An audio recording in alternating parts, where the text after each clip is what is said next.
What to stream in quarantine? It's Movie Reviews with Ryan J.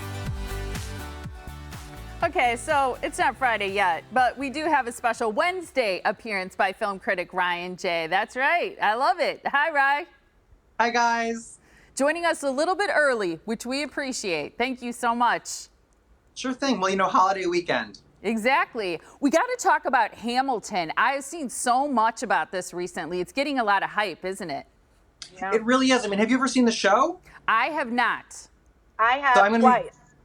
Yes, and I have twice as well. And I think it's going to be really interesting to hear from people who have never seen it on stage. And it's, this is the show. This is one of the greatest shows. I watched the screener twice already. It's coming out Friday, July 3rd on Disney Plus. So it's a reason to get that app streaming service. And it is just thrilling and exquisite and everything. It's the original cast. And you always wonder when you see a stage show, if it ever adapts to film, how they're going to do it. And this was the one show where I think if they're really going to just film it in a brilliant, perfect, just exquisite way on stage, to translate it that way, this was the one. Every performance Tony nominated, winner of 11 Tony Awards, and so many winners, and it's just incredible to see it all come together this way.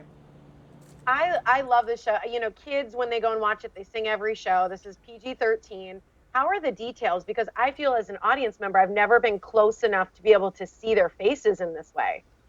Well, that's just the thing. Even if you're right in the front row, you really don't see where this camera takes you now. This is Hamilton, the film. Hamil film, they're calling it the hashtag.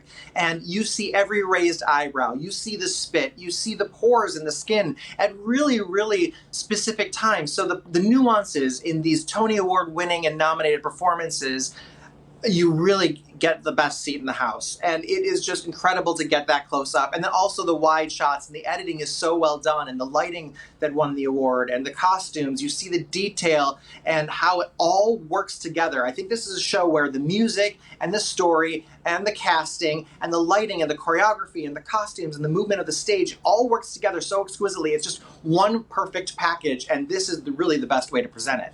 Well, you're a perfect person to review this because you've seen it on stage. Now you've seen it on screen. And I'm wondering how you think it's different viewing it from home. Obviously, you're talking about, feeling so much more up close and seeing the action and raised eyebrows. So it's entirely different, right? Seeing it at home.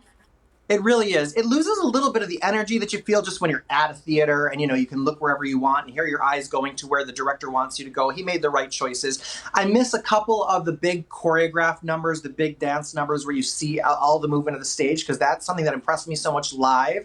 But it's okay because all the other things that we're getting access to see here that we couldn't see when in the theater. So in that way, it's better. And you still get all the same chills and the wows and the tears at all the right moments. It's just a total event spectacle. I will go see this when they do eventually release it to movie theaters next year. Okay, so it's going to be in theaters so you can watch it again. Good to know. All right, the next one, we got about a minute for it, is The Outpost, and this is rated R. Right. Also opening Friday on demand. This is about U.S. soldiers, true story, who in 2006 Afghanistan were fighting the Taliban surrounded by mountains. They were basically in a valley of death. It was impossible odds. It's an incredibly tragic story, but incredibly well done. How do you feel the pacing and the climax of this movie are?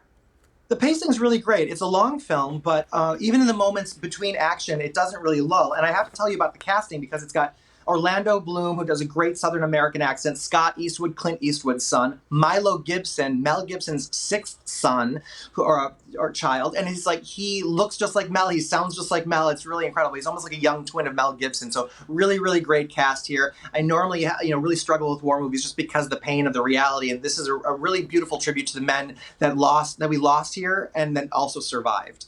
Ryan, thank you so much for joining us early this week. We appreciate it.